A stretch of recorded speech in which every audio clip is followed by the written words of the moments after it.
ఓం శాంతి. ఈరోజు Murali date 13 April 2026. బాబా చెప్తున్నారు, మధురమైన పిల్లల్లారా, హద్దుల్లేని ప్రపంచానికి ఇప్పుడు మీరు యజమానులుగా అవ్వనున్నారు. యోగ బలం ద్వారా పూర్తి విశ్వరాజ్యాన్ని తీసుకోవటం కూడా గొప్ప అద్భుతం. ప్రశ్న: డ్రామాలో ఏ బంధనంలో తండ్రి కూడా బంధితులై ఉన్నారు? జవాబు: బాబా చెప్తారు, నేను పిల్లలైన మీ ముందుకు తప్పకుండా రావాల్సిందే. నేను ఈ బంధనంలో బంధింపబడి ఉన్నాను. ఎంతవరకు నేను రానో అంతవరకు చిక్కుముడి విడిపోదు. అంతేకాని నేను మీ పైన ఎలాంటి కృప చూపించేందుకు కానీ ఆశీర్వాదాలు ఇచ్చేందుకు కానీ రాను. నేను మరణించిన వారిని జీవింపచేయను. నేను మిమ్మల్ని పతితుల నుండి పావనంగా చేసేందుకే వస్తాను. పాట: మిమ్మల్ని పొంది మేము సర్వస్వము పొందాము. ఓం శాంతి. పాటలోని పదాలను విని పిల్లలైన మీ రోమాలు నిక్కపొడుచుకోవాలి. ఎందుకనగా సన్ముఖంలో కూర్చుని ఉన్నారు. భలే పూర్తి విశ్వంలో ఎంతమంది విద్వాంసులు, పండితులు, ఆచార్యులు ఉన్నా ఏ మనుషు మాతృలకు కూడా బేహద్దు తండ్రి ప్రతి 5000 సంవత్సరముల తర్వాత వస్తారని తెలియదు. కేవలం పిల్లలకు మాత్రమే తెలుసు. నేను ఎలా ఉన్నానో అలా మీ వాడినే బాబా అని పిల్లలు అంటారు. తండ్రి కూడా పిల్లలు మీరు ఎలా ఉన్నా నా పిల్లలే అని అంటారు. వీరు సర్వాత్మల తండ్రి అని మీకు కూడా తెలుసు. అందరూ వారినే పిలుస్తారు. రావణుని నీడ ఎంతగా ఉందో చూడండి అని బాబా చెప్తారు. ఎవరినైతే మనం పరంపిత పరమాత్మ అని అంటామో వారిని పిత అని పిలవటం వల్ల అంత సంతోషం ఎందుకు కలగటం లేదో ఒక్కరు కూడా అర్థం చేసుకోలేరు. ఇది మర్చిపోయారు. ఆ తండ్రియే మనకు ఆస్తినిస్తారు. ఇంత సహజమైన విషయాన్ని కూడా ఎవరు అర్థం చేసుకోలేరని తండ్రి స్వయంగా చెప్తారు. ఓ ఖుదా అంటే భగవంతుడా, ఓ రామా అని ఎవరినైతే పూర్తి ప్రపంచం పిలుస్తూ ఉందో వారు వీరే. అలా పిలుస్తూ పిలుస్తూ ప్రాణం కూడా వదిలేస్తారు. ఇక్కడ ఆ తండ్రి మిమ్మల్ని చదివిస్తున్నారు. మీ బుద్ధి ఇప్పుడు అక్కడికి పోయింది. కల్ప క్రితం వలె తండ్రి వచ్చి ఉన్నారు. కల్పకల్పం బాబా వచ్చి పతితుల నుండి పావనంగా చేసి దుర్గతి నుండి సద్గతికి తీసుకెళ్తారు. సర్వుల పతిత పావన తండ్రి అని మహిమ కూడా చేస్తారు. ఇప్పుడు పిల్లలైన మీరు వారి సన్ముఖంలో కూర్చుని ఉన్నారు. మీరు ప్రియాతి ప్రియమైన మధురమైన పిల్లలు. ఇది భారతవాసుల విషయమే. తండ్రి కూడా భారతదేశంలోనే జన్మిస్తారు. తండ్రి చెప్తారు, నేను భారతదేశంలోనే జన్మిస్తాను కనుక వారే నాకు ప్రియమనిపిస్తారు. అందరూ వారినే స్మృతి కూడా చేస్తారు. ఎవరు ఏ ధర్మం వారై ఉంటారో వారు ఆ ధర్మస్థాపకుని స్మృతి చేస్తారు. మనం ఆది సనాతన ధర్మం వారమని భారతవాసులకే తెలియదు. బాబా చెప్తారు, భారతదేశమే ప్రాచీన దేశము అని చెప్పినప్పుడు కేవలం భారతదేశమే ఉండేదని ఎలా చెప్పగలరు అని ప్రశ్నిస్తారు. అనేక మాటలు వింటారు. ఒక్కొక్కరు ఒక్కొక్క విధంగా అంటారు. గీతను శివ పరమాత్మయే గానం చేశారని ఎవరూ చెప్పారని కొందరు ప్రశ్నిస్తారు. కృష్ణుడు కూడా పరమాత్ముడే కదా, అతనే గానం చేశాడని అంటారు. పరమాత్మ సర్వవ్యాపి. ఈ ఆటంతా వారిదే. ఇవన్నీ భగవంతుని రూపాలే. భగవంతుడే అనేక రూపాలు ధరించి లీలలు చేస్తాడు. భగవంతుడు ఏమనుకుంటే అది చేయగలడు అని రకరకాలుగా చెప్తారు. మాయ కూడా ఎంత ప్రబలమైందో ఇప్పుడు మీరు అర్థం చేసుకున్నారు. ఈరోజు బాబా మేము ఆస్తి తప్పకుండా తీసుకుంటాము, నరు నుండి నారాయణునిగా అవుతామని చెప్తారు. రేపు ఉండనే ఉండరు. ఎంతమంది వెళ్ళిపోయారో, విడాకులు ఇచ్చారో మీకు కూడా తెలుసు. మమ్మను కారులో తీసుకుని వెళ్ళేవారు కూడా నేడు లేరు. అలాంటి మంచి పిల్లలు కూడా మాయ సాంగత్యంలోకి వచ్చి ఒక్కసారిగా క్రింద పడిపోతారు. ఎవరు క్రిందటి కల్పంలో అర్థం చేసుకున్నారో వారే అర్థం చేసుకుంటారు.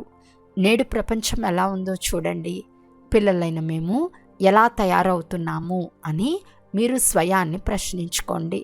పాట విన్నారు కదా. మేము పూర్తి విశ్వానికి అధికారులమై వారసత్వాన్ని తీసుకుంటామని మీరు చెప్తారు. అక్కడ హద్దు మాటలే ఉండవు, ఇక్కడ హద్దులున్నాయి. మా గగనంలోకి మీ విమానాలు వచ్చినట్లయితే కాల్చేస్తామని అంటారు.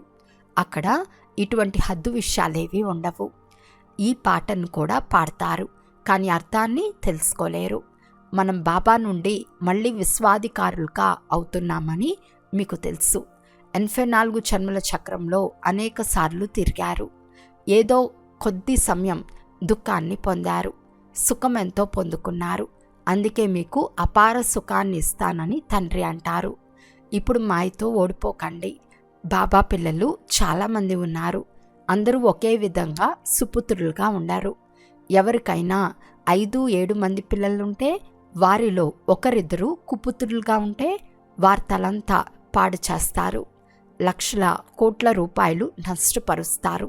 తండ్రి పూర్తి ధర్మాత్మగా, బిడ్డలు పూర్తి నష్ట ఖాతాలో ఆదములుగా ఉంటారు.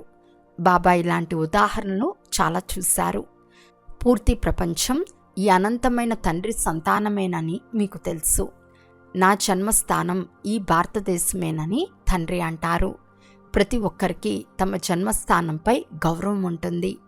వేరే ఏ ప్రదేశంలోనైనా శరీరం వదిలితే వారిని వారి గ్రామానికి తీసుకొస్తారు. తండ్రి కూడా భారతదేశంలోనే వస్తారు. భారతవాసులైన మీకు మళ్ళీ అనంతమైన వారసత్వంని ఇస్తారు. మేము మరలా దేవతలుగా, విశ్వాధికారులుగా అవుతున్నామని పిల్లలైన మీరు చెప్తారు. ఒకప్పుడు మనం అధికారులుగా ఉండేవారం. ఇప్పుడు ఏ గతి పట్టింది? ఎక్కడి నుండి ఎక్కడికి వచ్చి పడ్డాము? 84 జన్మలను అనుభవిస్తూ ఈ పరిస్థితి వచ్చింది. డ్రామాను అర్థం చేసుకోవాలి కదా. దీనిని గెలుపు ఓటముల ఆట అని అంటారు. ఈ ఆట భారతదేశాందే. ఇందులో మీ పాత్ర ఉంది. ఈ డ్రామాలో బ్రాహ్మణులైన మీది సర్వోన్నతమైన పాత్ర. మీరు పూర్తి విశ్వానికి అధిపతులుగా అవుతారు. చాలా సుఖాన్ని అనుభవిస్తారు. మీ అంతటి సుఖాన్ని వేరెవ్వరూ అనుభవించలేరు. దాని పేరే స్వర్గం, ఇది నరకం. ఇక్కడ సుఖం కాకిరెట్టకు సమానమైనది. నేడు లక్షాధిపతులుగా ఉంటారు. మరుజన్మలో ఏమవుతారో ఏమీ తెలియదు. ఇది పాపాత్ముల ప్రపంచం. సత్యుగం పుణ్యాత్ముల ప్రపంచం. మీరు పుణ్యాత్ములుగా అవుతున్నారు కనుక ఎప్పుడు పాపం చేయరాదు. సదా బాబాతో స్పష్టంగా వ్యవహరించాలి. బాబా చెప్తున్నారు, ద్వాపర యుగం నుండి నా చేతలో ధర్మరాజు ఉండనే ఉంటాడు.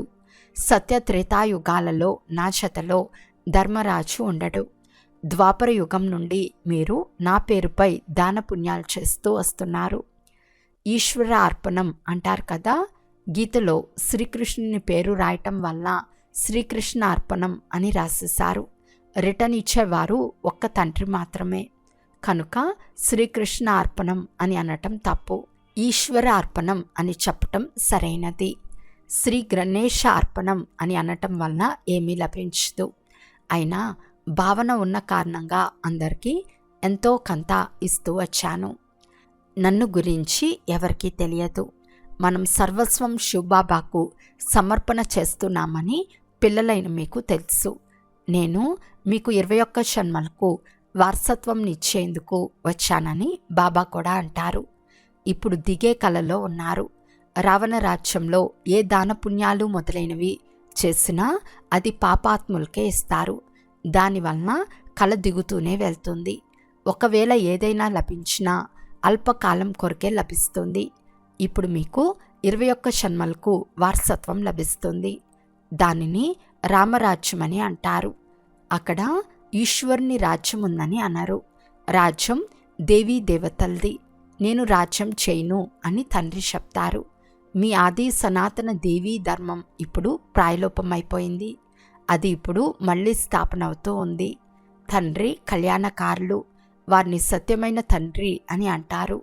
మీకు మీ గురించి, రచన గురించి ఆది మధ్యాంతాల సత్యమైన జ్ఞానాన్ని ఇస్తున్నారు. బాబా మీకు అనంతమైన హిస్టరీ, జాగ్రఫీలను వినిపిస్తున్నారు. ఎంతటి గొప్ప సంపాదన! మీరు చక్రవర్తి రాజులుగా అవుతారు. కానీ వారు ఆ హింసా చక్రాన్ని ఇచ్చేశారు. వాస్తవానికి ఇది జ్ఞాన చక్రం, కానీ ఈ జ్ఞానం ప్రాయలోపమైపోతుంది. ఇవి మీ ముఖ్య చిత్రాలు. ఒకవైపు త్రిమూర్తి, మరొక వైపు కల్పవృక్షం, సృష్టి చక్రం. శాస్త్రాలలో కల్పమాయువు లక్షల సంవత్సరాలని రాసేశారు. దారం పూర్తిగా చిక్కుపడి ఉంది. ఈ చిక్కుముడులు తండ్రి తప్ప వేరెవ్వరూ విడిపించలేరు. తండ్రి స్వయంగా సన్ముఖంలో వచ్చారు. బాబా చెప్తారు, డ్రామానుసారం నేను రావాల్సి ఉంటుంది. నేను ఈ డ్రామాలో బంధింపబడి ఉన్నాను. నేను ఈ డ్రామాలో రాకుండా ఉండేందుకు వీలు లేదు. నేను వచ్చి మరణించిన వారిని బతికించటం లేక ఎవరి అనారోగ్యంనైనా దూరం చేయటం, ఇలాంటి పనులు చేయను. బాబా మాపై కృప చూపించండి అని చాలామంది పిల్లలు అడుగుతారు. కానీ ఇక్కడ కృప మొదలైన మాటలేవీ లేవు. మాకు ఏ నష్టం కలగకుండా మమ్మల్ని ఆశీర్వదించండి అని మీరు నన్ను పిలవలేదు. ఓ పతిత పావన రండి, దుఃఖహర్త సుఖకర్త రండి అని మీరు నన్ను పిలిచారు. శారీర దుఃఖాన్ని వైద్యులు కూడా దూరం చేస్తారు. నేనేమైనా దీని కొరకు వస్తానా? నూతన ప్రపంచమైన స్వర్గానికి అధిపతులుగా చేయండి లేక శాంతినివ్వండి అని మీరు పిలుస్తారు. మా అనారోగ్యాన్ని మీరు వచ్చి సరిచేయండి అని అడగరు.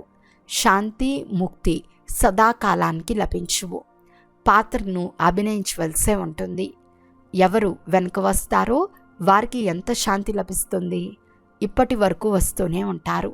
ఇంత సమయం శాంతిధామంలో ఉన్నారు కదా. డ్రామానుసారం ఎవరి పాత్ర ఉంటుందో వారే వస్తారు. పాత్ర పరివర్తన అవ్వదు. బాబా చెప్తున్నారు, శాంతిధామంలో ఉన్న చాలామంది ఆత్మలు చివరిలో వస్తారు. ఇది తయారైన డ్రామా. చివరి వారు చివరిలోనే రావాల్సి ఉంటుంది. ఇది తయారైన వృక్షం. ఈ చిత్రాలు మొదలైనవి ఏవైతే తయారు చేశారో వాటిని గురించి మీరు అర్థం చేయించాలి. క్రిందటి కల్పంలో వలె చిత్రాలు ఇంకా వెలువడుతూనే ఉంటాయి. 84 జన్మల విస్తారం వృక్షంలో కూడా ఉంది, డ్రామా చక్రంలో కూడా ఉంది. ఇప్పుడు మరలా మెట్ల చిత్రం తయారు చేశారు. మనుషులకు ఏమీ తెలియదు. పూర్తి బుద్ధిహీనుల వలె ఉన్నారు. జ్ఞానసాగర్లు, శాంతి సాగర్లైన పరంపిత పరమాత్మ ఈ శరీరం ద్వారా మనల్ని చదివిస్తున్నారు అని ఇప్పుడు మీ బుద్ధిలో ఉంది. ఎవరైతే మొట్టమొదట విశ్వ మహారాజుగా ఉండినారో వారిలోనే నేను వస్తాను అని బాబా అంటారు. బ్రహ్మ ద్వారానే బ్రాహ్మణులైన మేము కూడా తయారవుతామని మీకు కూడా తెలుసు. గీతలో ఈ విషయాలు ఏవి లేనే లేవు. తండ్రి చెప్తారు, ఇతను స్వయంగా నారాయణుని పూజ చేసేవాడు. రైల్లో ప్రయాణిస్తూ కూడా గీతను పఠించేవాడు. ఇతను చాలా గొప్ప ధర్మాత్మ అని మనుషులు భావిస్తారు. ఇప్పుడు ఆ విషయాలన్నీ మర్చిపోతూ ఉంటాడు. అయినా ఇతను గీత మొదలైనవి చదివేవారు కదా. బాబా అంటారు, నాకు ఇవన్నీ తెలుసు. మేము ఎవరి ముందు కూర్చుని ఉన్నామని ఇప్పుడు మీరు ఆలోచించండి. ఎవరి ద్వారా విశ్వాధిపతులుగా అవుతున్నారో వారిని క్షణక్షణం ఎందుకు మర్చిపోతున్నారు? తండ్రి చెప్తారు, మిమ్మల్ని 16 గంటలు ఫ్రీ చేస్తాను. మిగిలిన సమయంలో మీ సేవ చేసుకోండి. మీ సర్వీస్ చేసుకుంటున్నారు అనక విశ్వసేవ చేస్తున్నారు. కర్మ చేస్తూ కనీసం 8 గంటలు తండ్రిని స్మృతి చేసే పురుషార్థం చేయండి. ఇప్పుడు పూర్తి రోజంతట్లో 8 గంటలు బాబాను స్మృతి చేయలేరు. ఈ స్థితి ఎప్పుడు వస్తుందో అప్పుడు మీరు చాలా సర్వీస్ చేస్తారని భావించవచ్చు. మేము చాలా సర్వీస్ చేస్తున్నామని అనుకోకండి. చాలా ఫస్ట్ క్లాస్గా ఉపన్యసిస్తారు, కానీ యోగం అస్సలు లేనే లేదు. స్మృతి యాత్రనే ముఖ్యమైనది. తండ్రి చెప్తారు, తలపై వికర్మల భారం చాలా ఉంది కనుక ఉదయం లేచి తండ్రిని స్మృతి చేయండి. 2 నుండి 5 వరకు ఫస్ట్ క్లాస్ వాయుమండలం ఉంటుంది. ఆత్మ రాత్రి సమయంలో ఆత్మాభిమానిగా అవుతుంది. దీనినే నిద్ర అని అంటారు. కనుక బాబా చెప్తారు, ఎంత ఎక్కువ వీలైతే అంత తండ్రిని స్మృతి చేయండి. ఇప్పుడు తండ్రి మన్మనా భవ అని చెప్తున్నారు. ఇది ఉన్నత కళకు మంత్రం. అచ్చా, మధురాతి మధురమైన అపురూపమైన పిల్లలకు మాతాపిత బాప్తాతాల ప్రియ స్మృతులు మరియు గుడ్ మార్నింగ్. ఆత్మిక పిల్లలకు ఆత్మిక తండ్రి నమస్తే. ఆత్మిక తండ్రికి ఆత్మిక పిల్లల యొక్క ప్రియ స్మృతులు మరియు నమస్తే నమస్తే నమస్తే. ధారణ కొరకు ముఖ్య సారము. ఫస్ట్ పాయింట్, తండ్రితో స్పష్టంగా సత్యంగా వ్యవహరించాలి. మీరు కళ్యాణకారి తండ్రి సంతానం కనుక సర్వుల కళ్యాణం చేయాలి, సుపుత్రులుగా అవ్వాలి. సెకండ్ పాయింట్, కర్మ చేస్తూ కూడా కనీసం 8 గంటలు స్మృతిలో తప్పకుండా ఉండాలి. స్మృతియే ముఖ్యమైనది. దీని ద్వారానే వికర్మల భారాన్ని దించుకోవాలి. ఈరోజు వరదానం. దాతగా అయి ప్రతి సెకండ్ ప్రతి సంకల్పంలో దానమిచ్చే ఉదారచిత్ మహాదాని భవ. దాత పిల్లలైన మీరు తీసుకునేవారు కాదు, ఇచ్చేవారు. ప్రతి సెకండ్ ప్రతి సంకల్పంలో ఇవ్వాలి. ఎప్పుడైతే ఇలాంటి దాతలుగా అవుతారో అప్పుడు ఉదారచిత్తులు మహాదానులని అంటారు. ఇలా మహాదానులుగా అవ్వటం ద్వారా మహాన్ శక్తి యొక్క ప్రాప్తి స్వతహాగా అవుతుంది. కానీ ఇచ్చేందుకు సొంత బండారం నిండుగా ఉండాలి.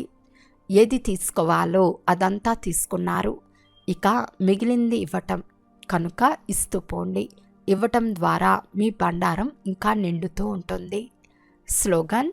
ప్రతి సబ్జెక్ట్లో ఫుల్ మార్కులు జమ చేసుకోవాలి అంటే గంభీరత యొక్క గుణాన్ని ధారణ చేయండి. అవ్యక్త సూచన. మహాన్గా అయ్యేందుకు మధురత మరియు నమ్రతా గుణాలను ధారణ చేయండి. నమ్రచిత్ ఆత్మ సహజంగానే సుఖదాతగా అవ్వగలదు, కానీ అభిమానం నమ్రచిత్తులుగా కానివ్వదు. నమ్రచిత్తులుగా లేకుంటే సేవ జరగదు. సేవాదారుల్లో సదా నమ్రచిత్తులుగా స్వయం వంగేవారిగా ఉన్న విశేషత ఉన్నప్పుడే ఇతరులను వంచగలరు. ఎంత నమ్రచిత్తులుగా ఉంటారో అంత నిర్మాణం చేస్తారు. ఎక్కడ నమ్రచిత్తం ఉంటుందో అక్కడ ఆవేశం ఉండదు, ఆత్మీయత ఉంటుంది. ఎలాగైతే తండ్రి ఎంత నమ్రచిత్తులుగా అయి వస్తారో అలా ఫాలో ఫాదర్. అచ్చా. ఓం శాంతి.